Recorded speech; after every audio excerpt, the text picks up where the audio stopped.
Dada sizga aytar gapim bor mening, yuragim so'zlashga shoshyapti mana. Bugun hammasini oshkor aytaman. Eng zo'r insonim siz o'zingiz dada. O'rganaman sizdan aql va odobni, dunyodan qimmatroq boylik bor menda.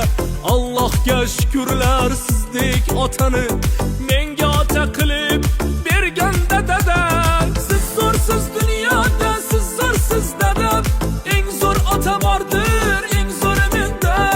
Taqdirimga sizdek ota bitilgan, boringizga shukr deyman dada.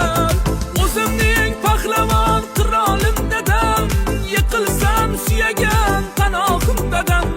Meni yomon desa qancha odamlar, yaxshiligimga faqat guvohim dadam.